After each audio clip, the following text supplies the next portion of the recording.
好，大家好啊，这里是摩登游戏场景，我是助教天航。现在我们时间已经到了晚上的8点钟，我们就按照计划进行直播。然后大家如果在看直播的话，能看到我正在播放的就是石婉同学的作品。在我们采访这个石婉之前，我就先把他这个作品完整的从头到尾给大家播放一下。他这个作品是镜头非常多，是一个稍长的展示。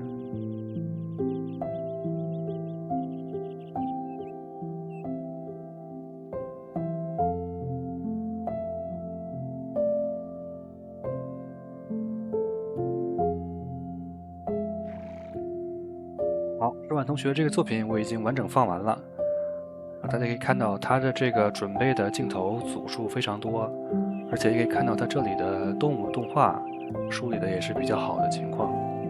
然后那个石婉同学，如果您在的话，就先给大家发个声音，打个招呼。Hello，大家好，我是石婉。然后的话，我可能就先希望您进行自我介绍嘛，然后我就是按照您大纲那个顺序，就是慢慢问下来。最开始的话，就有可能想就是请您说一下自己目前的概况。嗯，好的。我是一名18年毕业的本科生，然后在之前在广州某建筑效果图公司里面从业了4年之后就离职了，然后转行又去了新媒体那边做了1年的编导，目前就是一个无业游民的状态，正在努力准备作品了，争取早日打入游戏场景做地编吧，做一名合格的刷草人。然后您给我准备的这些图片非常之丰富，我可能就点开，然后您要是想介绍的话，就稍微说一说。这是您家乡的图片，对吧？嗯，是的，是的。我来自广东江门，我是在拍《狂飙》的那一条吃猪脚面的街上面长大的。就这一张图厉害。片其实就是那一片的特色区域吧，都是叫做骑楼，就底下平层都是商铺，然后2楼跟3楼都是居住的地方，我就在这个地方长大的。第二张这一张的话呢，主要是新年的时候，他们那边有很多卖春节相关的一些产品，就觉得也蛮好看的，大概这样的特点。然后再到后面第3章的话，因为我从小就比较喜欢看动漫，还有玩游戏，所以在选专业的时候，就跟家里面的人商量，就决定去了广东工业大学上面的动画专业，是跟印度合作的，中印合作办学，全称是那个戏剧与影视。但是现在我们学校把这个专业就已经是撤办了，所以我们这一届的学生都是比较珍惜。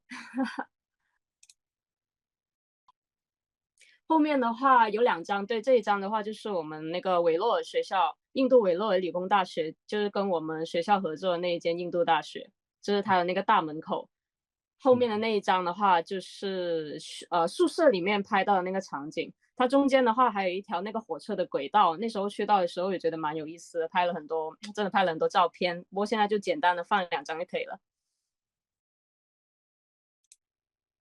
这个会不会吵啊？其实离得比较远，不会，不过你可以听得见那个火车经过的一点点的声音，他们还是，用的比较老的那种火车吧，就有那种轰隆轰隆轰隆的。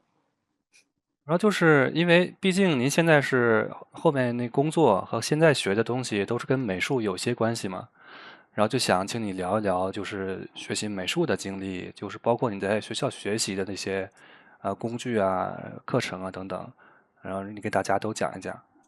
嗯，好的。我在上大学之前，我的美术基础就是零。我小时候的话会因为喜欢二次元，所以会喜欢临摹一些好看的动画作品，但是因为没有接受过学校那种系统的艺术训练，而且在老家的时候还会有一点点偏见，就是那边的人会觉得，可能学习不好的人才会去做美术生，而且在我们那个学校就只有文科才可以成为美术生吧。然后我的文科就真的很差，就我就成为一名理工科，跟美术就擦肩而过了。不过我觉得现在这种偏见就应该蛮少的。然后这一张图片的话呢，是我上到大学之后，我才开始接触那个美术的课程。但是我们前2年的时候，基本上就是在学英语，因为后面大3、大4的时候，印度老师要过来授教，所以我们就有很多那个英语的课程。然后在这个基础上面，我们再学习了一些美术基础的课程，什么素描、色彩原理，还有图形规律，还有外出写生。那时候我们班里面30多号的人，就只有一个是艺术生，我们基嗯本上就是从零开始学习。然后这张照片的话，就是大三的时候，印度老师来我们学校教学，我们主要学习的那些软件，就真的学的比较多，比较杂。我们就基本上是你看一些特效的 Nuke 啊、嗯，AEP 啊、PS、玛雅、3D Max，连 C 加加我们都甚至学了一点点，就基本上都是雨露均沾的感觉。然感觉后这个挺好的。时候，其实我主要觉得跟以前上学的时候就不太一样的体验吧，因为以前上学的时候是为了通过考试，然后是应试教育的感觉。然后在大学里面的时候，虽然说我们学的东西都比较多、比较水，但是我觉得是一个环境可以让你去接触很多不一样的事情，然后找到自己比较感兴趣的类目。然后这一个现在播的小动画，就是我们那个时候有一个叫做 mini project 这样的东西，然后我们就可以决定去选择一个自己想要去做的方向。然后这是一个小的一个 MG 动画，主要讲的内容的话，就是在一个草原里面有一只小狼，但是呢天生是吃素的，然后他在家里面就会被他2个兄弟欺负，像他这样子就被打了。但他草原里面的其他的一些素食的小动物就对他很 nice，就跟他说，我有没有一个地方是可以去的，就在那个地方我不会受到欺负。然后那里的小动物就告诉他，在很远的地方有这么一个漂亮的地方，你可以去那里过上你可能比较想要过的那种生活。然后他就背上了行囊，然后远走高飞了。但是最后的结果是怎么样呢？也没有人知道，就留下了一个比较开放悬念的结局吧。因为我很喜欢小动物，所以当初画的时候也是比较喜欢这种画风吧，已经是史书罗的毕生画技了。我感觉做这个应该叫 motion graphic，对吧？是的，motion graphic。这个是我感觉是非常耗费精力的一个东西，因为嗯，好多软件，然后我看他们之前大部分人是在 AE 里面做调试，对吗？对，我也是用 AE 的，不过主哦，要画它元素那些单个的话，我是在 PS 里面画。AE 的话，主要是做它的动作跟合成这样子，加特效。我感觉这个还是非常综合的，考验人的一个东西。这不过我个所谓的画工不怎么样。这个倒没事，我感觉倒是挺符合您这个主题。我想问一下，就是这里面就是您是做了所有的东西吗？没有人帮您吗？可以说是我一个人做的全部的东西。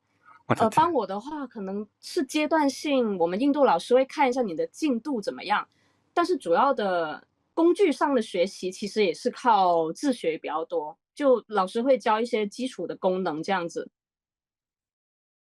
然后就是您在大学后面，是大概一个什么情况？跟大家讲一下。后面大学后面大四的时候，我们就有机会去印度那边做留学生了，然后去那边就待了半年。就我觉得这是我人生中最难忘的经历了，因为第一，其实印度真的是4大古国，然后虽然说印度在整个中国的舆论环境底下评价其实蛮差的，但是其实当你真正的踏足那边大陆，亲身体验过了，我觉得确实是不太一样的。从社交媒体或者是别人口里面说的，其实不一定是真实的。然后在印度的时候拍了真的很多很多的照片，拍了几千张。像刚刚那一张，第一张的话，就是有一张是印度的阿格拉的泰姬陵，真的很漂亮。可能真的是只有现场去的时候，当那个清晨太阳刚刚升起来，然后它的大门一打开，它整体那种大理石的光泽在你的眼前，我感觉这一个陵墓真的是闪闪发光，真的是做的很精美。而且，第二章的话是那个恒河旁边，它有很多那种苦行僧，然后恒河上面的话，确实是有很多人在洗澡，因为可以对他们来说的话是一种，母亲河吧，在里面洗澡其实可以洗涤掉自己的很多罪恶啊，或者是一些坏的事情。他们也会在那个恒河的边上焚烧他们的尸体。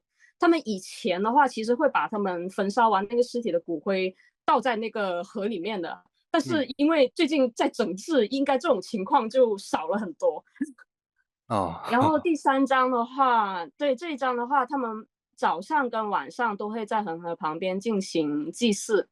这个祭祀的话也蛮有意思的。那时候我还在现场，好像花了忘记多少卢比了，然后买了一张那个光碟回家回家珍藏了。下一光张的盘是吗？话，是那个是舍纳教的那个天柱殿，它里面哦，的也是非常非常的精美。因为印度其实是一个宗教的国家嘛，真的是每一个地方都有神殿。主要的几个教派的话，就是伊斯兰教、印度教，还有这个舍纳教。佛教的话会占很少很少的人数，主要的话还是伊斯兰教跟印度教会比较多一点。舍纳教的话，这个也是人数不算太多，但是也占了一部分吧。这个是他们那个是度舍嘛，有点语文不是很好。这一张跟下一张还有第三张，对，也是这个寺庙里面的照片，它就是叫千柱神殿，有很多很多的佛像。后面这一张的话是印度教的神殿，印度教，它的风格我觉得会比较偏五彩斑斓一点，用色都非常的大胆，有很多很多的一些神就是这样子一层一层一层的这样雕刻吧、排列吧，他们都是这种像塔形的。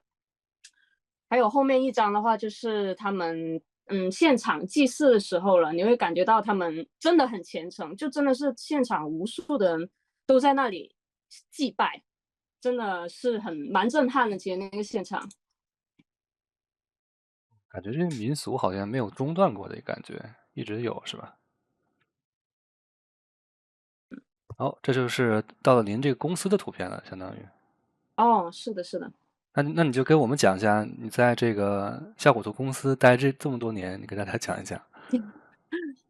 我毕业之后的话，对，这就是我们效果图里面工作的一些，就是我们效果图。然后大概4年期间做了也有个600多张的图吧，也蛮多的。我们效果图主要的作用的话，就是用于地产项目的投标竞赛，然后还有的话就是用于宣传推广。在项目还没有建成的时候，就让顾客或者投资方看到未来这个建筑建成之后的样子。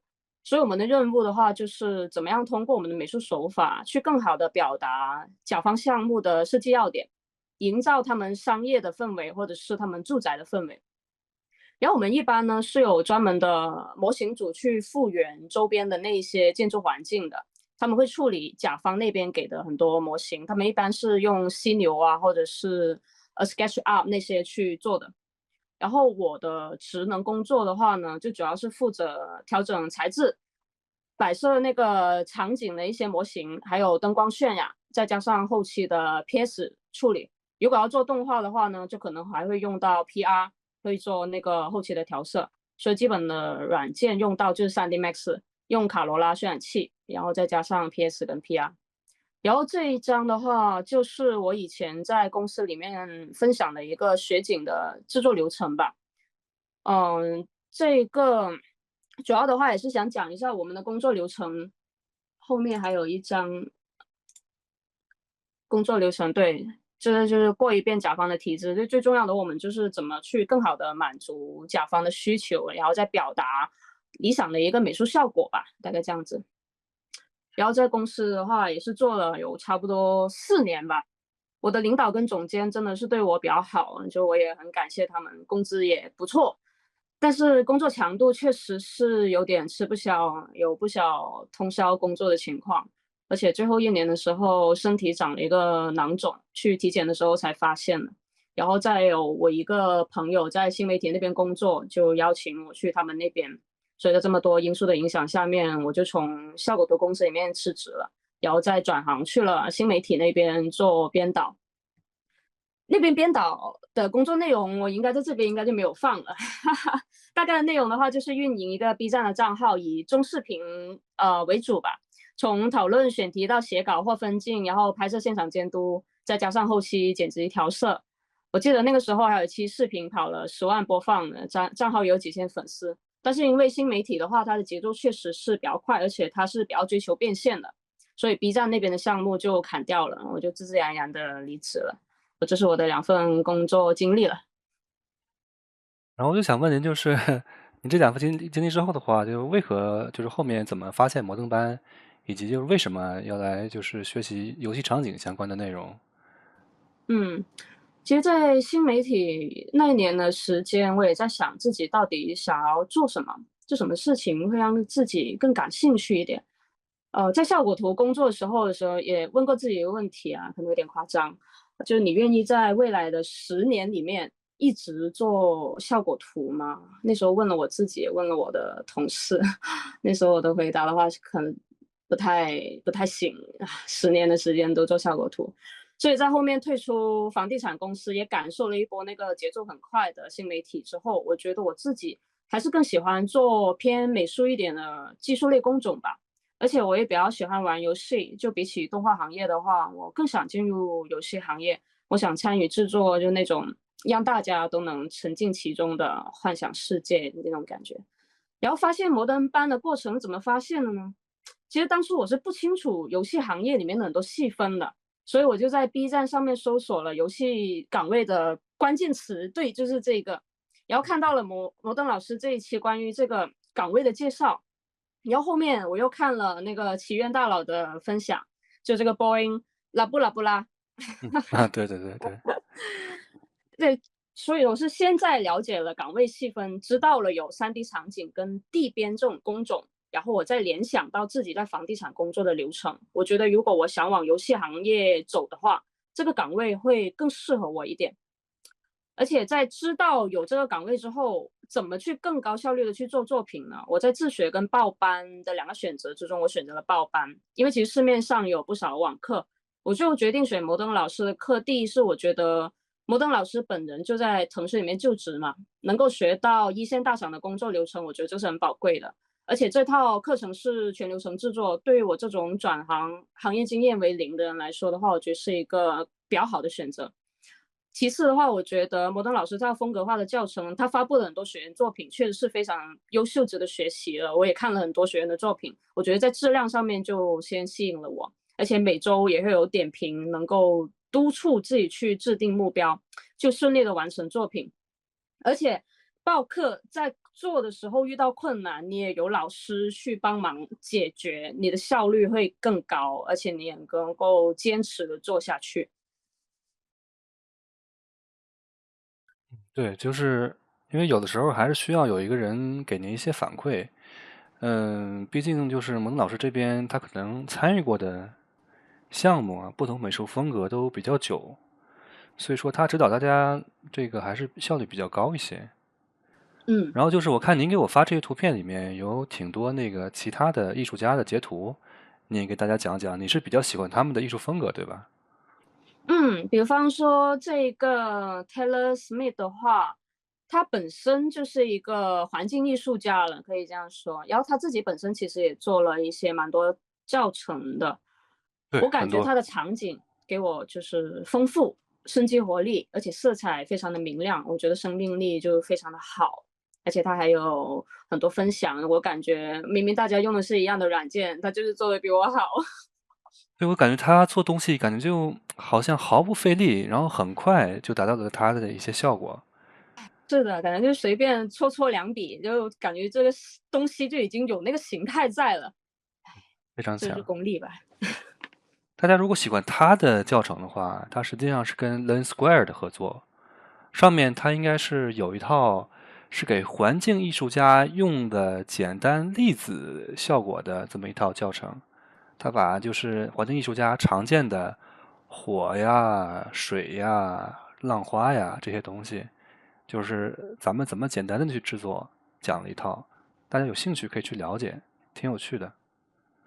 然后再往后翻翻，这个是哦，这个是一位是原画概念设计吧，我觉得他的这个卡尔潘的系列非常的好看，因为很喜欢他的这种高级灰的色调，还有这种人与环境之间和谐共处的感觉。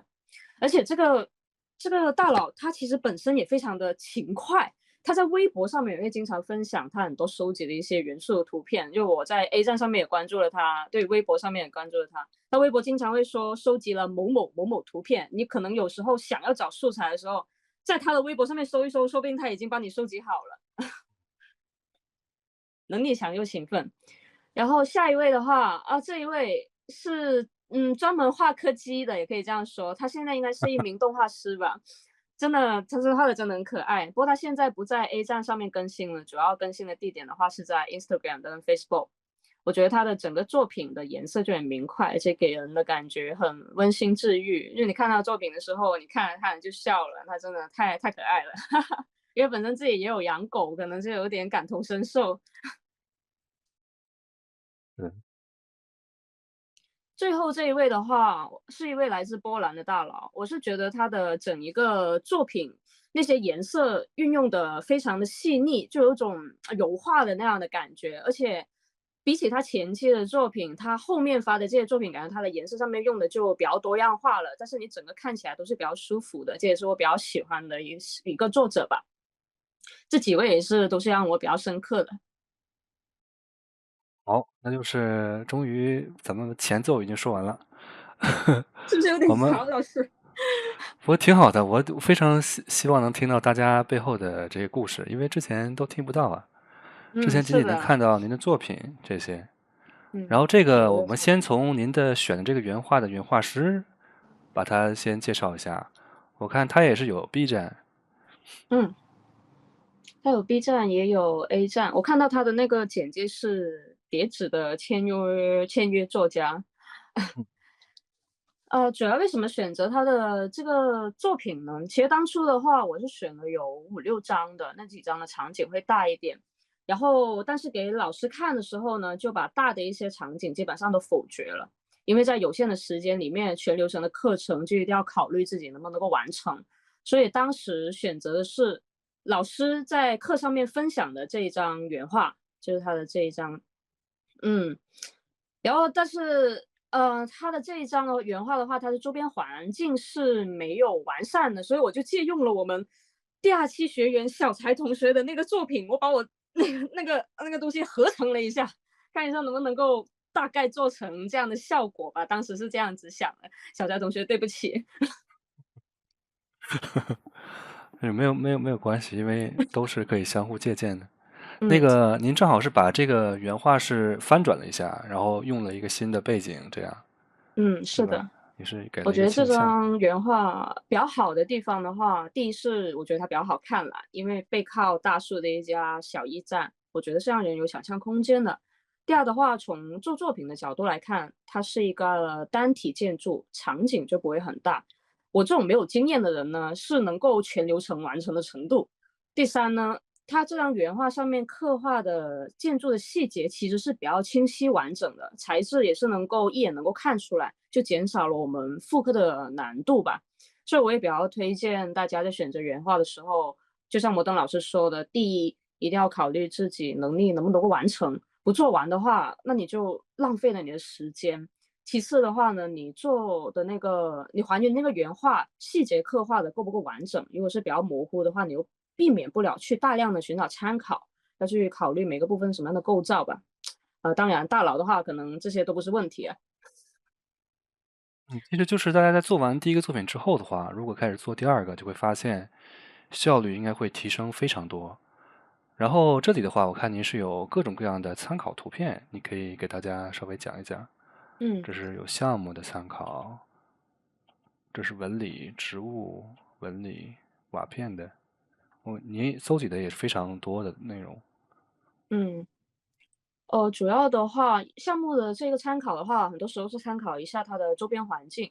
我那时候除了在 A 站上面找了一些比较优秀的艺术家的一些作品以外，就还有就是找了摩登班里面优秀同学的作品，比方说右下角的这个跟左下角的这个都是我们对对。摩登班的同学的，狠狠的进行一个借鉴。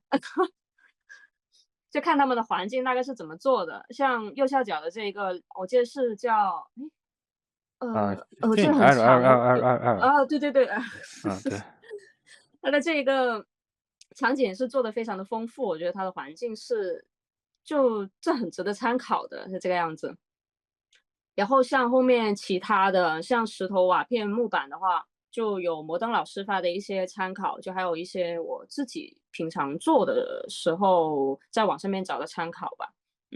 比方说砖墙的话，可能去参考一下吉普勒的那个动画里面的效果，然后再加上一些上面的话就是一些其他 ArtStation 上面看到的一些 SD 材质，我觉得比较好的，就把它一起放进来，一起来做。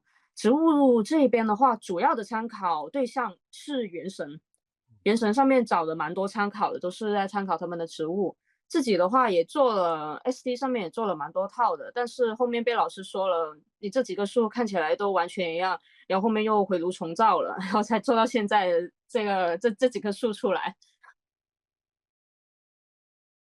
这都是那个好像跟蒙老师的一些参考是类似的对，啊，对。比较多的话可能就是石头雕刻，我觉得石头雕刻真的很困难，我没有雕刻过，一件 brush 用起来真的是力不从心，就越雕刻越觉得自己雕的不知道是什么东西，然后就找了大量的参考去看，然后也主要参考的对象的话就是那个科纳的，还有那个原神的，也是这两个为主。对，主要您之前的那些年的工作流程里面是并不需要 ZBrush 这样的软件，对吧？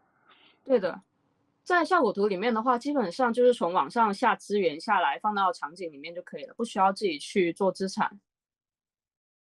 好，那就是下面一个环节，就是一个比较重要的一个环节，就是想问一下，您这个学习的过程，包括您的一些学习安排、学习硬件呢，这些你都可以给大家讲一讲。嗯。首先的话，介绍一下我的这个电脑，我用的是一个台式机加一个4K 的显示器，还有加上一个小的便携屏当副屏幕。然后配置的话，就这一张图应该是很完整了，因为之前在新媒体公对啊，司里面账号是负责科技类目的，所以就嗯嗯，认识了一位装机大佬，他帮我配的，谢谢他。可以可以。您这个配置单，我感觉是目前同学里面发给我的最完整的一个。因为是装机吧，您是把所以真的是当时的那个硬件单子直接拷贝过来了吗？还是自己手打的呀？这个是当初那位大佬给我配的时候，我就把它直接拷贝过来了。然后显示器哦，的话，就自己把京东上面的消息复制一下就可以了。嗯，哎，这个有一个小疑问，就是您27寸用4K 的屏，有没有感觉有点那个像素太过密集啊？哦，因为我以前那个笔记本我用的也是4K 的屏，所以就可能看习惯了，就觉得还可以。那看来眼力还是比较好。然后然第二张的后，话，啊，你这个先说。是您的，这是一个项目提醒吗？还是？是的，因为我是自己在家里面离职做，然后每天的话大概4到8个小时吧，大概总共用时是5个月左右。然后我习惯的话是阶段性的给自己定下一个小目标，就在这个 iPhone 的那个提醒事项里面吧，只嗯要做好了我就勾一下。但其实这是一个比较笼统的一个给自己的一个提醒吧，可以再做的细一点的。我基本上就是按照摩登老师的那个课程做，比方说这周的话要做曲米贴图，我就把它写上，然后做好的话我就把它勾上。比如像中间9月份我要做 SD 木板跟调整一下墙面的高度，我就给自己提醒一下，做完就勾好。然后在每周日的时候呢，像老师批改作业，我就会记下来那个意见，像瓦片调整边缘太硬啊，bevel 一下，这些是老师给我的意见，我也记下来。然后在下周的时候就把那个意见修改好，再跟着课程一步一步的往下做。我觉得像这样子给自己立下一个小目标的话，是能够比较专注的，专注于当下能够做的事情。哦，您也是这个作业提交的比较完整的同学，对吧？就是您参与这个作业是非常积极的。嗯，是的。哦，我基本上是每一周都有，除了中间有1个月，你看像1到21周，但是从第5周到第10周中间是空的，因为那1个月去忙我的家里人别的是吧？生病了，然后就嗯，去医院里面照顾他了，就空了1个月出来，不然的话作业可以更早一点做完。哇，那你就实际上是可以4个月就完成，对吧？啊，应该不行吧？应该还是得5个月，嗯嗯嗯。因为自己有点拖延症。啊，大家可以看一下，就是这里的作业交的记录非常之完整，然后也可以看到它是一步一步，然后每个阶段慢慢做过来的，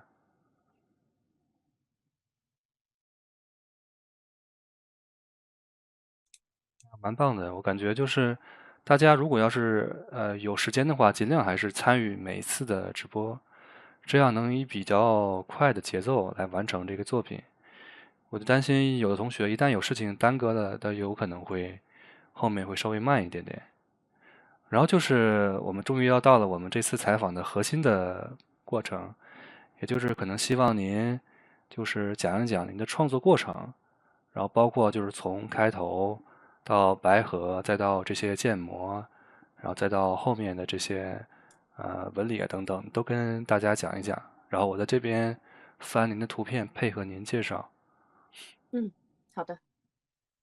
首先说第一章的话，因为我们整个课程也是会先从白盒开始，所以一开始的打算的话，就是按照原画进行还原。但其实回来看我第一章的这个白盒，我的构图其实也不是很好，然后我的建筑的白盒也做的不是很好，所以我还是比较推荐同学们就先找好自己构图是怎么样的，然后自己的白盒也是要再做的好一点。然后白盒上面的话，因为我 U1 上面搭白盒，我不太熟悉，所以我是直接在 3D Max 上面直接建模的，然后再把它导入到 U1 里面放。然后我在 3D Max 里面的话，我就背景贴上原画，再对着这个原画去建，但是建歪了。一开始看的时候，像第4章的这一个红色框框标注了，就是我那时候给了我一个同学看，然后他说我的建筑看起来是歪的，然后我就回头重造了。所以就希望大家在白盒阶段的时候，那个比例可以再对的好一点，不然的话你后面就会经常的返工。哎，那就是相当于您在 Max 里面的摄像机的角度和参数的话，跟虚幻里面没对上，对吗？除了没对上以外，还有 3D Max 跟原画的那个角度也有一点点没对上，就后面建的时候也建歪了，相当于是相机也没对上，然后建筑也建歪了，所以哎，中间就返工，不断的返工，没有在一开始的时候做好。我觉得跟我自己的那个水平也有关系，就看不出问题，也是一个很大的问题。然后对，这一章这里的话的话，就是您的各个是我的小模块，对吧？是的，是的。虽然说老师说不用模块化，那我还是把它单个单个这样建出来。我觉得修改的话也方便一点，也方便自己拼凑吧。哦，这个命名都很规范，可以啊，挺好的。是，就像我给老师的那个资料一样，有点强迫症。可以啊，强迫症挺好的。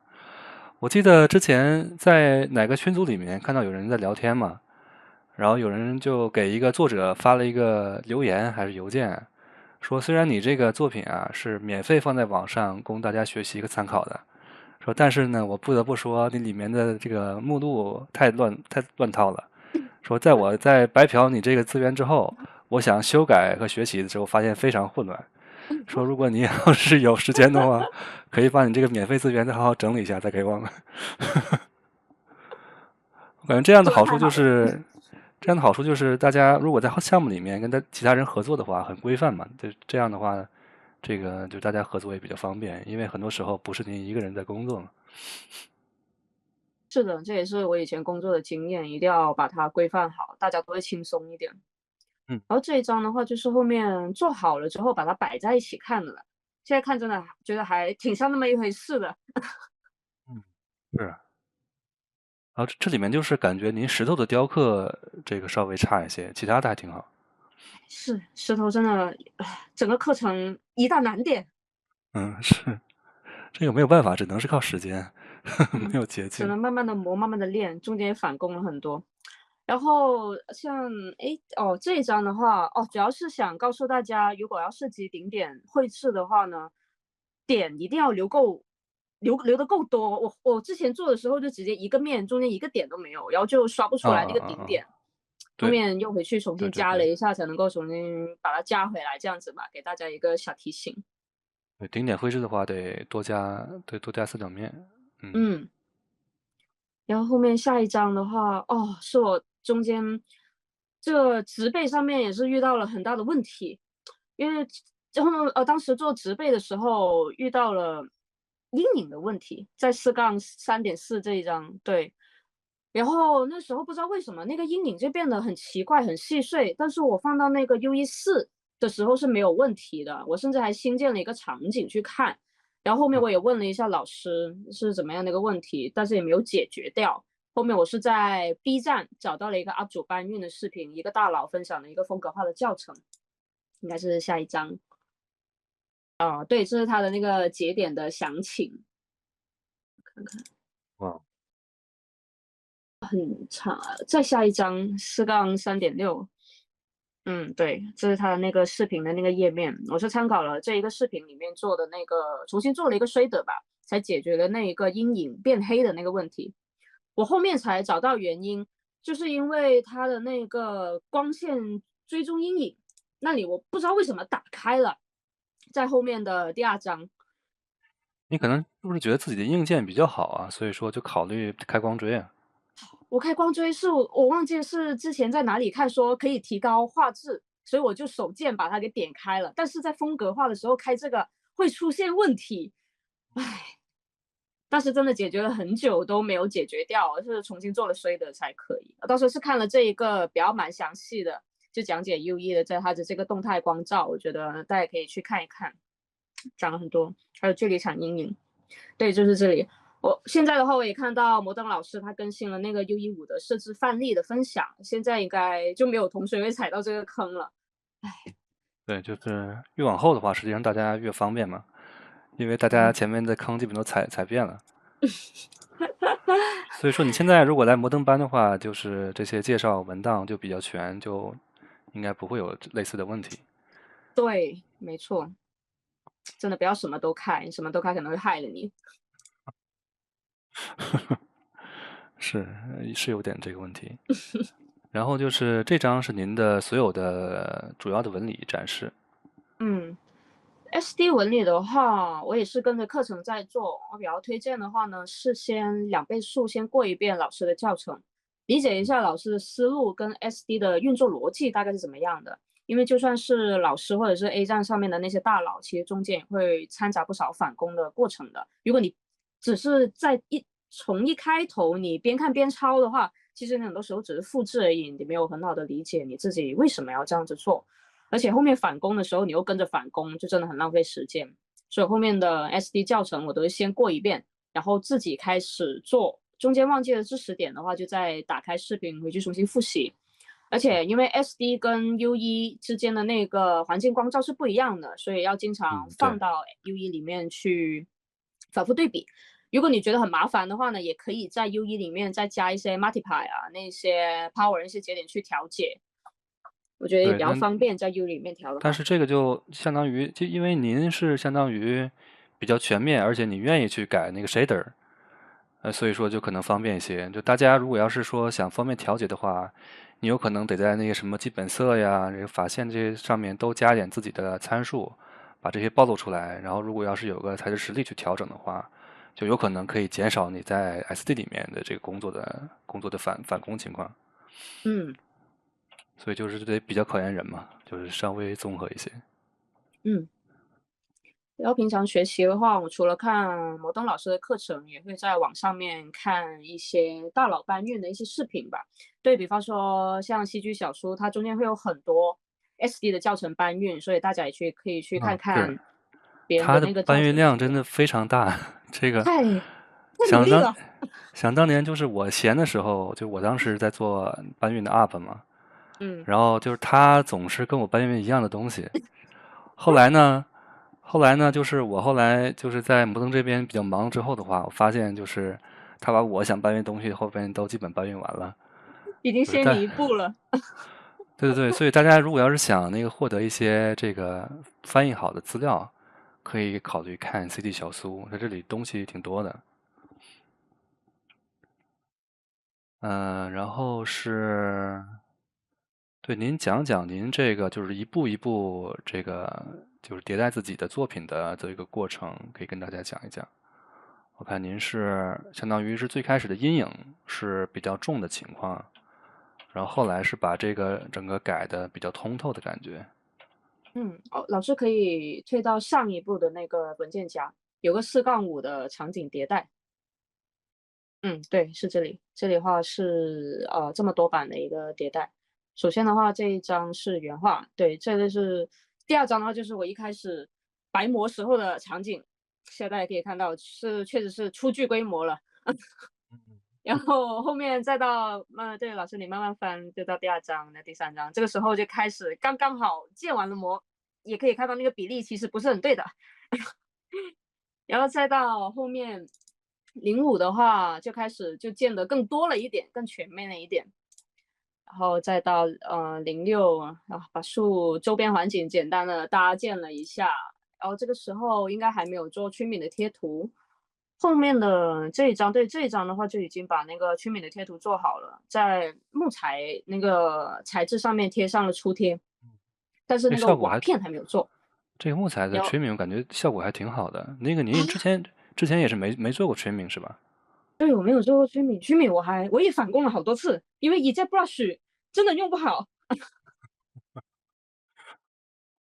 是。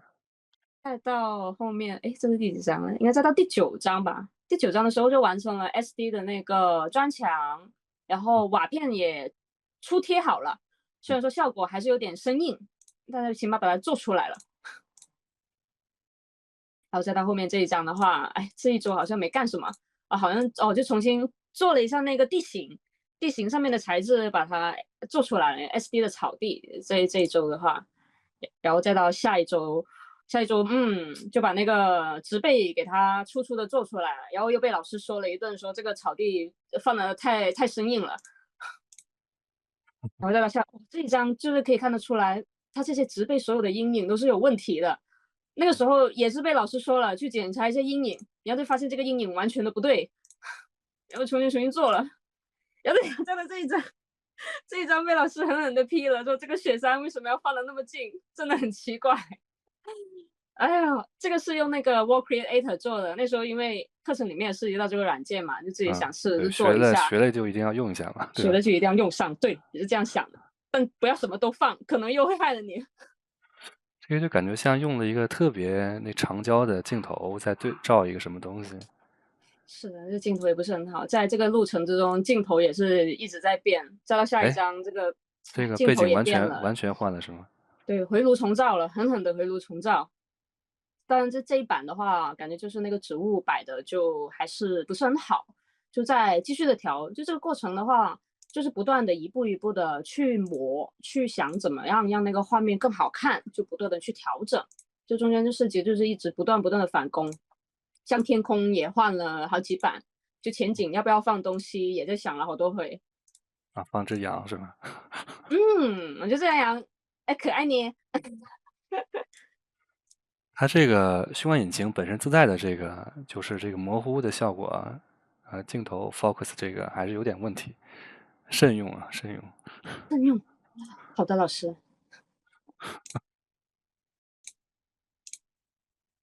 后面的这几版的话，就不断的调整石碑的一些颜色，然后就还有在调整一些前景了，没有一些特别对特别大的调整，对，就是比较细节的这调整。个小点，我给大家再叨鼓一下，就是虚幻引擎里面它带的这个景深效果呀，你可以看到它这个边缘实际上不是特别完美。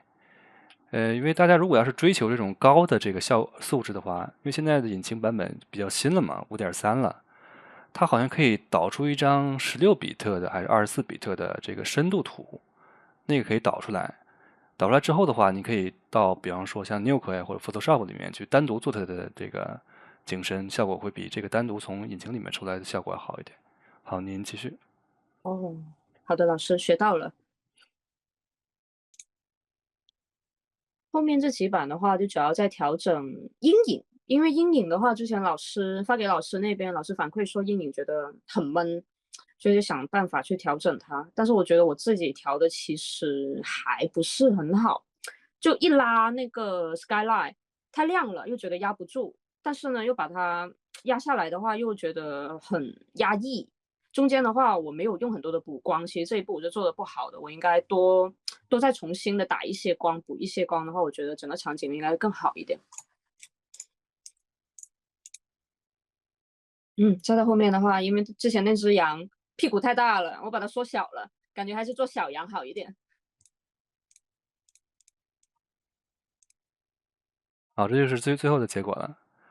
这是最后的结果了。其实感觉还是不是很统一。其实我现在再回来看这个场景，还得优化。哎，就我感觉您在这个作品上是不是不需要考虑投入太多的精力？你可能后续有时间，比方说改 TOD 等等效果的话，是不是能更好一点？嗯，老师你说的有道理，回去试一下。可能后面的话想试着做一下，对 TOD 的那种，做一下黄昏啊、夜景啊、秋天啊、雪景这种比较不一样的光色试一试。然后就是光照这里你基本已经讲过了，对吧？就是也是在不停迭代，然后大家也可以看到，其实一个好的作品都是磨出来的，这个需要修改的板次是非常多的，越到后面越是这样。然后您是的，没有这里办法。是，因为我感觉比较全面嘛，所以说你这里好像是自己也修改了一些 shader，这里嗯，是不是后面也有一些图片啊？我记得好像也是的，有一些截图，应该是在第四 part，对对，这里。这里有一些是吧？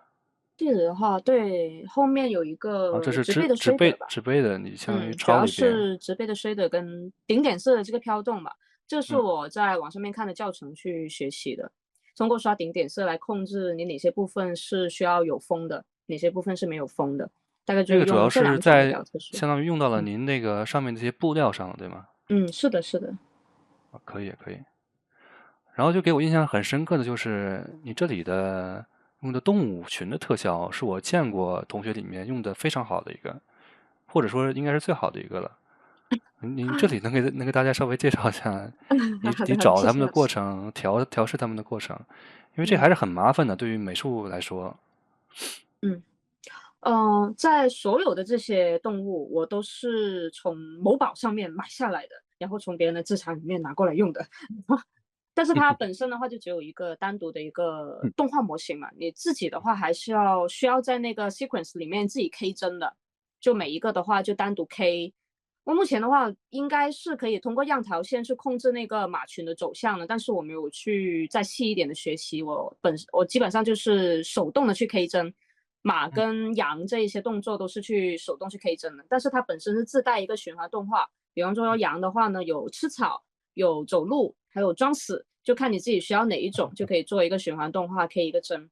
然后马的话，其实这个马不能近看，因为近看的话，我发现它走起路来有点那个叫什么漂移，就那种浮在空对对对中一样的滑步的那种感觉，那种对，嗯，那种不知道怎么解决，还不知道，所以现在就只能离远一点，看着它慢慢的走，这样的话就感觉它没有那么奇怪。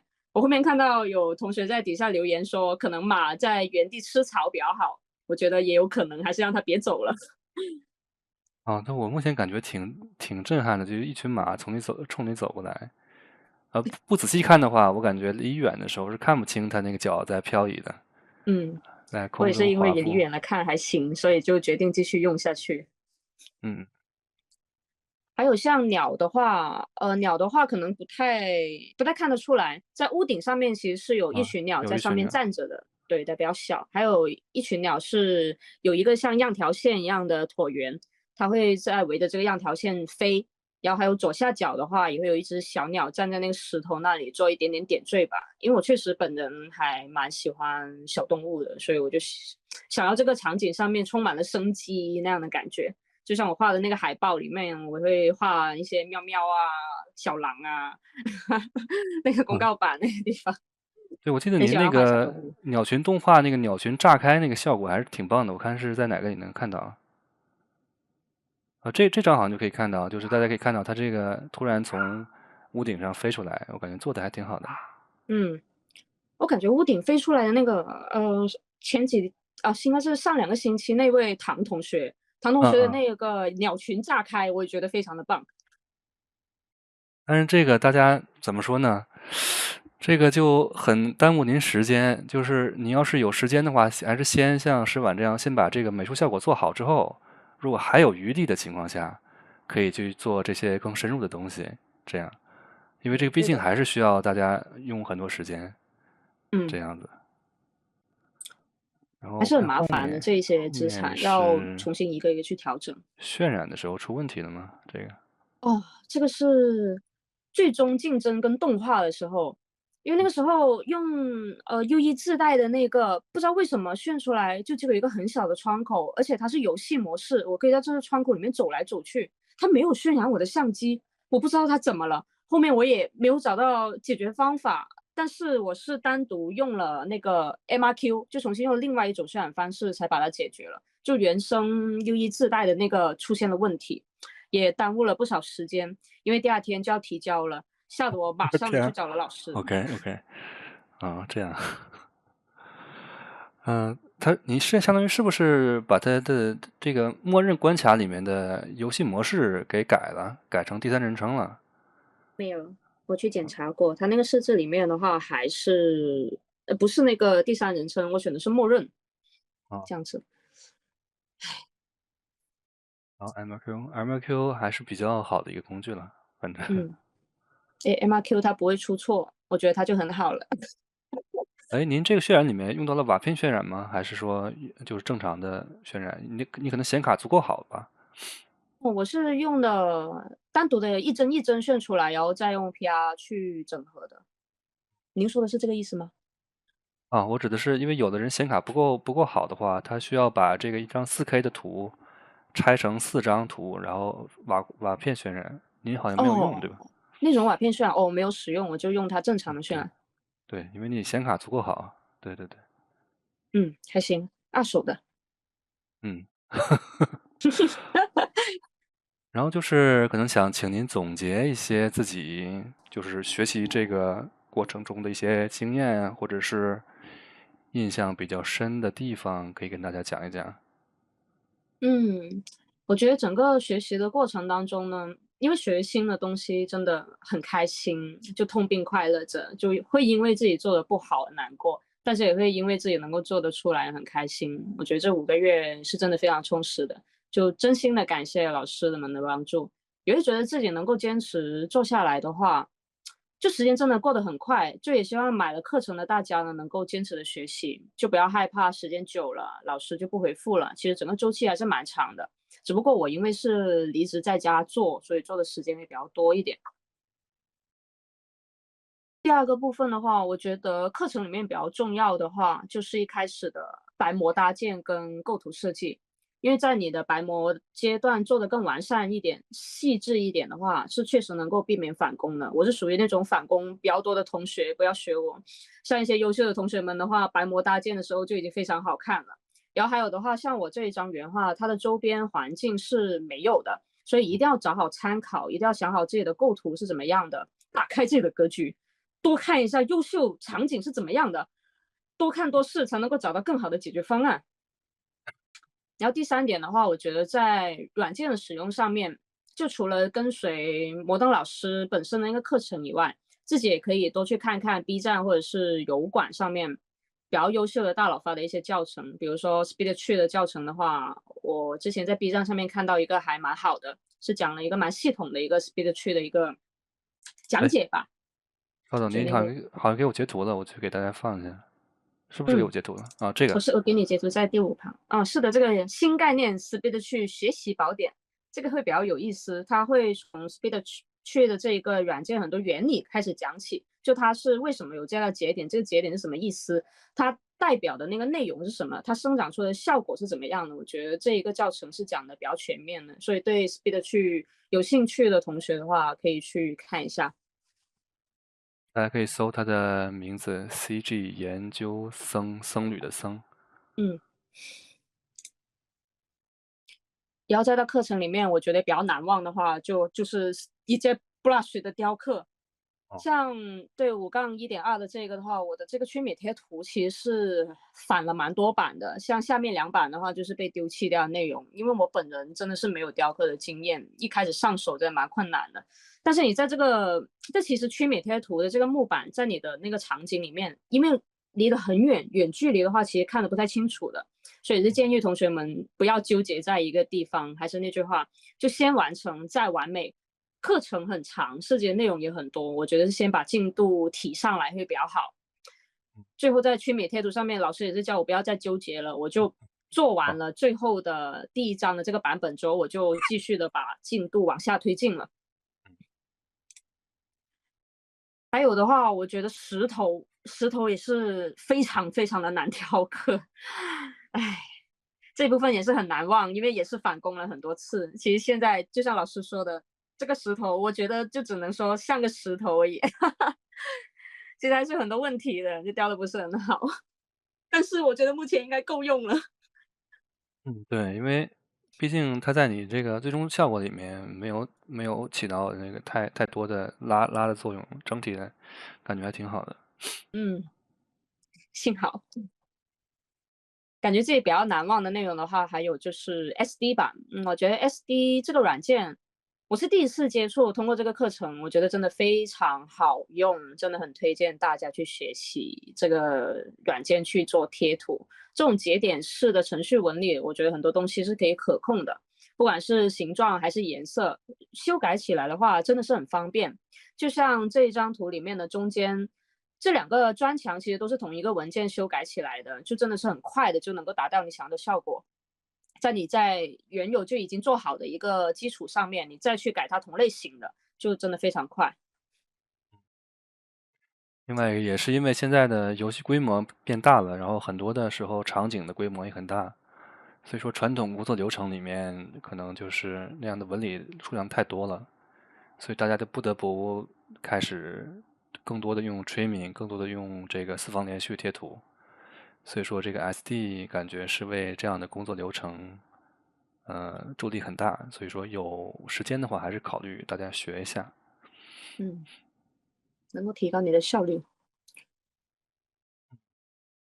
后面的话，再到参考上的一些比较难忘的话，就是在自己卡壳的时候，除了问老师，其实也可以多看一下别人的资产里面那些东西，就观察一下别人是怎么看的，多累积一下自己的素材库。像这几个刚刚的那两个网站80LV 跟Game Artist 吗？哦，是 对对 Game 对 Artist。对，这两个网站我觉得也是比较优秀的，里面有很多大佬分享。如果看不懂英文的话，也可以右键翻译。嗯，对对对，现在对的，都能翻译了。还是挺方便的，多看看别人，打开一下思路。对对对，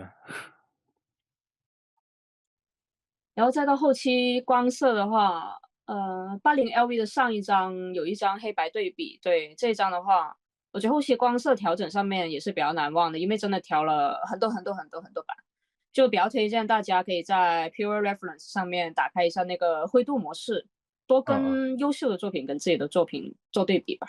嗯，可以可以。黑白关系还是比较方便。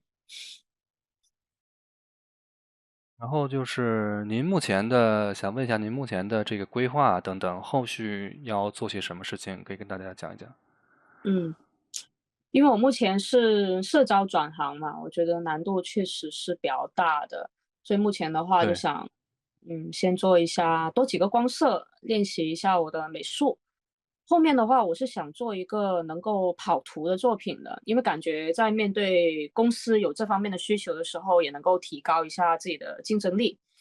还有的话，但是觉得自己在差异化作品的差异化上面呢，感觉还是没有完全的脱离出来，就自己还需要多多努力学习。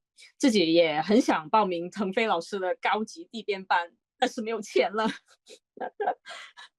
啊，这个没事，你后面跟唐梅老师商量看看。打折。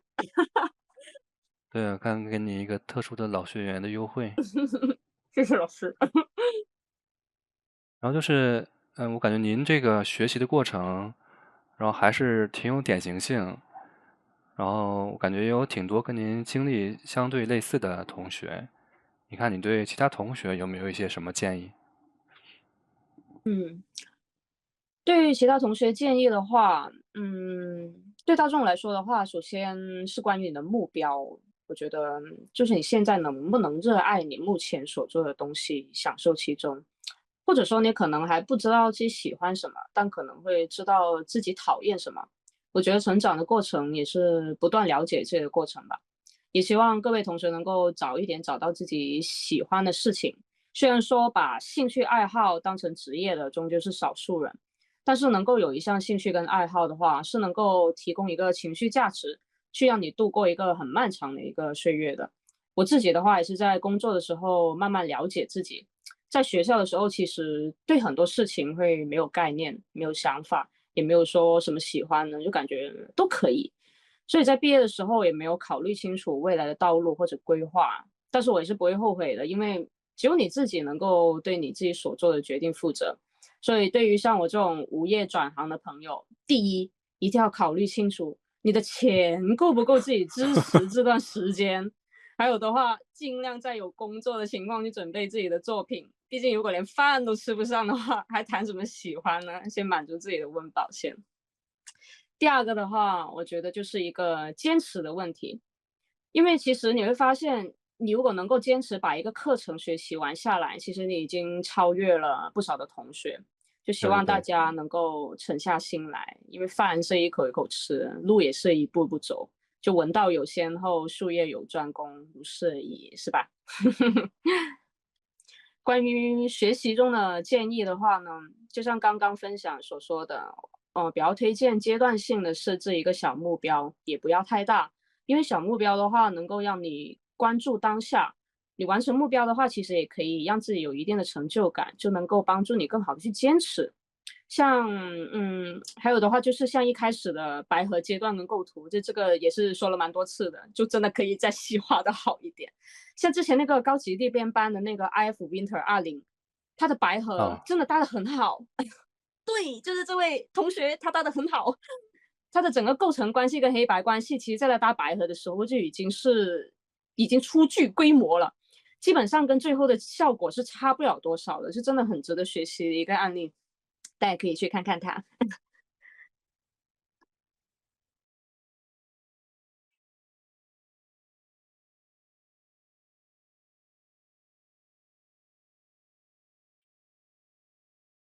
这位同学的作品真的是做得很好，我也非常的喜欢。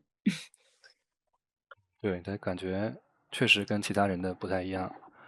他最开始他是在高级地变班嘛，他开始也是想用一些这个资产包，后来发现资产包的东西他不满意，然后没有办法，自己后来又做了好多。是，也是一个很勤奋的同学，我也看了他的分享。对，这个分享大家看那个往期的摩登班分享都有，现在已经做到66期了，就是10万同学。嗯但是话说回来，就像您刚才说的，其实你要能把作品做完，实际上就已经超过了挺多人了。这个确实是实际情况，因为大家最开始很多人把这东西选的规模过于大了之后的话，实际上是很难做完的。其实施婉同学本身也是遇到了这个背景调试的问题，就是假设就是施婉同学最开始退而求其次，他找了一个背景已经非常完整的原画的话，他的效率应该会更高一些。但是嗯。有可能最终的效果没有现在这么好啊，因为那个可能被人框死了之后就没有这么多尝试了。老师这个角度很新颖，学习了。所以就是因为有的人确实是需要快速的完成作品，那他就有可能需要考虑那个前景背景都非常明确的这样的原画，这样会嗯降低大家的难度。嗯然后，嗯，对，就是我看您对摩登班也有一个比较中肯的评价，尤其是在 SD 这里，因为确嗯实摩登老师的第一个那个材质他是做砖嘛，嗯然后我记得他应该是尝试了好几种方法，然后反复的去做。如果你第一个开始看这个 SD 的话，有可能会有点迷糊，所以当时王老师推荐大家从第二个 SD 材质开始看那样子。然后我也是因为就是按顺序下来看的，而且当初自己的那个流程是先边看边做，所以是比较错误的。所以是一开始老师返工，我也跟着返工了，然后发现怎么跟后面的不太一样了？后面就重新的再2倍速的再过一遍，然后就发现对这个课程的话，上面 SD 还可以感觉更行云流水一点吧。哎，对了，就这是我的是您看那个 SD 的时候，已经有新版的那个带字幕版了吗？当时有，有当时剪辑过的。因为对对，因为那个我怕大家看不懂，我是把那个剪成了35个小视频给大家看。你当时看的是那个旧的版本，还是说这个剪辑成35个的版本？我看的是那个旧的版本，我没有看那个剪辑成35的版本。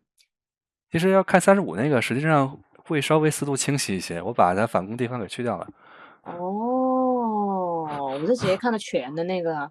哦，没事，现在已经懂了。所以大家如果还在看的话，就是或者是您在分科画地的话，可以考虑看一下那个就是新版剪辑的那个，可能会稍微好一些，对大家更友好一点。嗯嗯，然后您对这个目前的还有一些什么其他的建议？我还有的记得您是说话，那个石嗯。头这块儿是吗？石头等等。石头的话，因为感觉这里的这个周边环境其实搭的，还不是很好，但是又不知道该怎么去改进这样的感觉。因为老师的那个案例里面的他的背景都是算是比较简单的，就不会有那种对对石头堆砌的那种案例在，所以看以后有没有机会可以多一点点这样的一个讲解吧。对，有道理。是因为摩登老师的那个场景，它本身演示的，它就是演示的各个步骤嘛。然后它的主图实际上后面就是一个大的山嘛。对它是用那个 Word Creator 做的那个，实际上对，是它那个是比较简单的情况。嗯然后这些同学们的作业实际上开始已经比老师的这个案例要复杂的多得多了。这个情况嗯，就是可以与越来越，时俱进。大家就感觉就有点类似于，我就感觉之前的一些初中考试的这个感觉。因为当时我记得我们初中老师说你们现在做这个练习册啊、练习题，已经比前几年的要难很多。说你们这些学生和老师啊，都在不停的这个就是进步吧。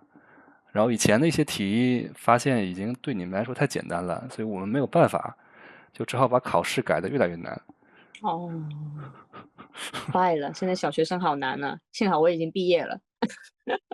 对，我看我家小孩儿1年级的那个教材，有一些好像还挺难的，还挺有一逻辑的。年级，好像我记得里面的奥数题我是不会做的。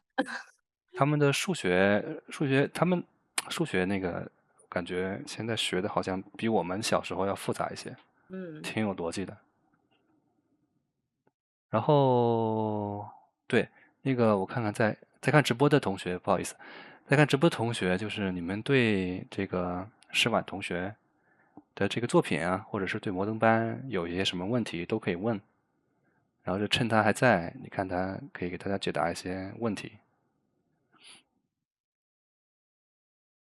大家那个有问题可以打字打出来，然嗯，后我这边可以看到。好的，然后大家随便问。如果没有问题的话，就可能到了下一个比较轻松的环节。大四校招的春招的集中的时间是3、4月份。你现在如果突击的话，实际上还是有机会啊。但是就是你一定要选择相对简单的场景来做了，就千万不要像施婉同学这样选择一个背景不清晰的这样。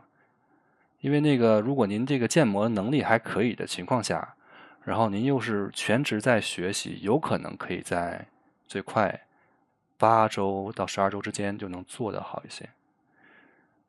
风格化和写实目前观察风格化好，风格化就业好一点。国内的情况啊，他对石婉的作品呢有没有一些什么问题？哎，石婉同学，您这个瓦片是用几何形体支起来的吗？我这个瓦片，哎，其实我是每一个都是模型的瓦片，啊，每一个都支棱起来了，然后没有被老师说全都支棱起来了，反而显得平了。然后后面其实有一点点是平下去的，有一些平下去，有一些做凸起来，做一些变化，但原本都是全部都是凸起来。这个就是显卡性能比较好的情况，大家可以不太上明白用顾及可以这些东西。认清一点。上班能报这个班那个就看您的本职的工作怎么样，忙不忙？你要是说每天能抽出来一些时间，然后包括周末你有时间，并不需要加班你来跟这个班还是可以的。然后这个我们的辅导周期实际上是比较长的一个情况。你看，像风格化的课程，我们是辅导20多周、22周，然后课程结束之后的话，你可以继续找摩登，有另外的26周时间可以给你辅导。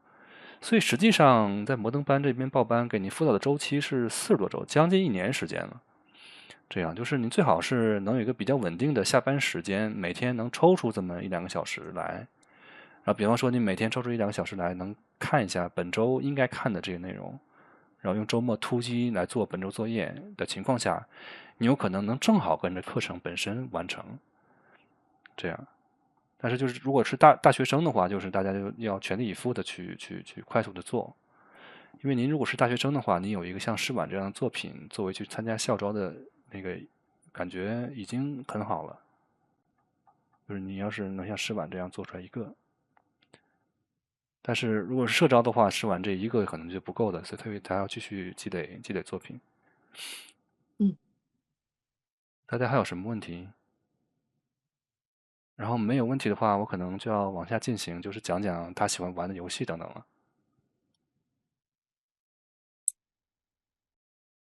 春招会不会难一点？我说不好，就是春招你肯定要积极的多投，就是多接测试，这样肯定会很辛苦的那个阶段。对，那个大学生有些大厂的话，它是这样，有些大厂它是你只要毕业之后1年之内没去找工作，他还仍然算你是一个校招身份，所以说这可能不是你最后的一次机会。但是最好还是说积极的准备一下嘛。要是能春招走的话，肯定是最好的情况。你要或者是你毕业之后的话，你去参与一次秋招的也可以，但是，就是看公司，是不是那个公司允许这样，因为一些大厂它是允许你这个情况的。嗯，就是你要是现在作品集并不完整的情况下，如果想做场景，想做地边，考虑做偏分割化一点的，这样你效率也高，写实的效率就会低蛮多。然后看一看啊，对，我们就到了一个比较轻松的环节，就是因为你之前也是喜欢玩游戏的嘛，所以说你才有可能说想到后面来学习或搜索这个游戏这边的事情。然后你可以给大家讲一讲，就是你被影响的比较深的游戏。我看嗯你这里是先说的《荒野大镖客》这样，嗯。然后就是你可以讲讲你之前玩游戏的经历，就是从什么时间开始玩，然后玩的什么东西，喜欢哪些东西，跟大家说一说。嗯，好。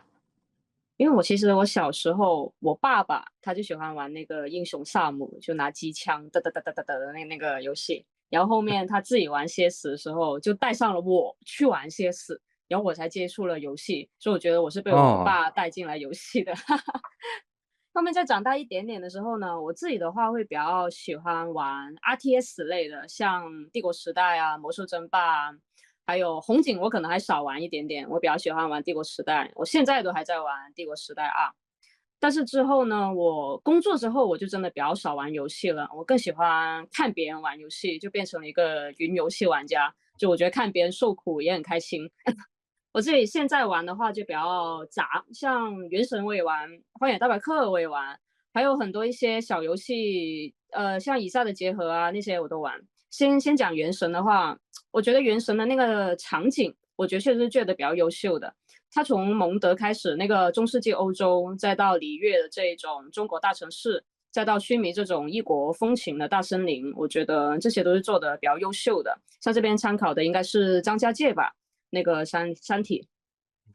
除了这一些场景以外，我还很喜欢它中间那个过场的 CG 动画，我觉得它里面那些小动画，对这个小动画做的很可爱，我当时我也截图了。很喜欢他做的很多小动画。如果说到原神的话，可能就不得不说一下塞尔达。但塞尔达的话，我就基本上是云游戏玩家，我没有 Switch，我基本上是在 B 站上面看别人玩完了，我云完了《荒野之息》，但是我还没有云完那个《王国之泪》。我就觉得塞尔达中间有很多那些机关小设计都会比较有趣吧。还有的话，像这一章，这一章的话是《帝国时代2》了，因为现在我也在玩，我是个人是比较喜欢玩 RTS 游戏的。还有我觉得环境跟画面上面比较好的话，就是《荒野大镖客》吧。嗯，天航老师应该之前也有好几期学员，应该蛮喜欢这个游戏的才对。对，大家好像都普遍的受到了这些游戏的影响。你看，像《原神》，好像所有人都被影响到了；像《荒野大镖客》，好像也是所有人都被影响到了。我感觉这些都是非常怎么说呢，普世的那个对大家产生了很重要影响的游戏。嗯。而且它的受众感觉比想象中的还要广。《荒野然后就大镖客二》的是话，嗯，我给大家放一下这个风光比较好的视频吧，之前整理过一些，看看。就是它这个还是挺超前的，这套自然系统还是很难做到的，这么多植物、动物等等，而且在你想想，它发布的时间是好多年前。对，感觉它是这么多个写实类的游戏最能让我触动的吧，能够完完全全的沉浸于其中。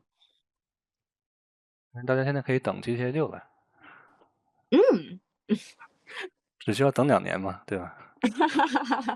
说不定人家那个新建文件夹已经做了好多个了。然后你还说了一个，就是因为我之前玩的比较多的一个游戏，就是这个《无主之地哦，无三》。主之地，是的。哦，我无主之地二跟无主之地三我都玩完了，我觉得这个游戏也很优秀，它的风格化独树一帜吧，我觉得很特别。对，但是二和三给我的感觉，它好像在武器上就特别多的变化。嗯，然后我是从大学的时候玩的第一代，当时印象就很深刻。然后后来哇，二和三第一代的话都玩了，是第几年发行的？好早了，好像真的。记不太清好吗？当时大二还是大三？那应该是0708年吧的事情，我记得可能嗯，是。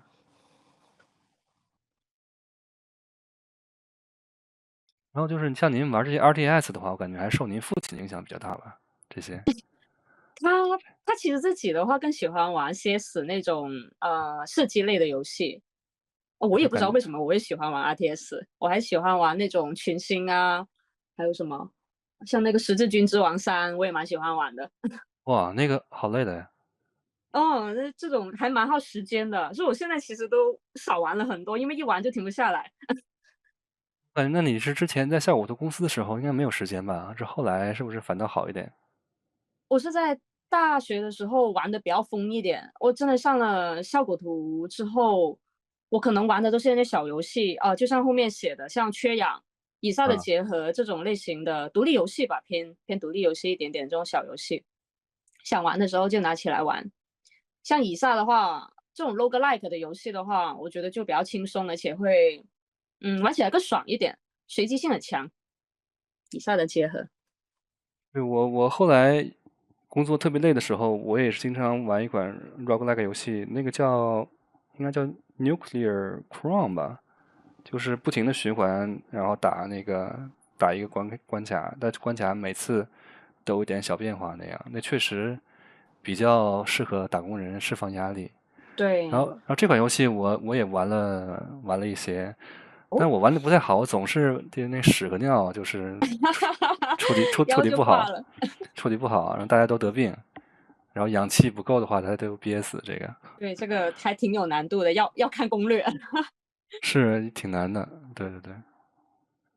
然挺有意思。这后2年 roguelike 的话，应该是暖血跟那个土豆兄弟，还有那个吸血鬼幸存者应该比较火一点，感嗯，觉上。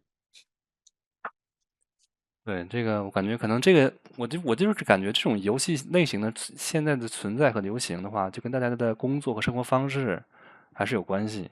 是，你看像那个像最近的圆梦之星啊，受到了大众的喜爱。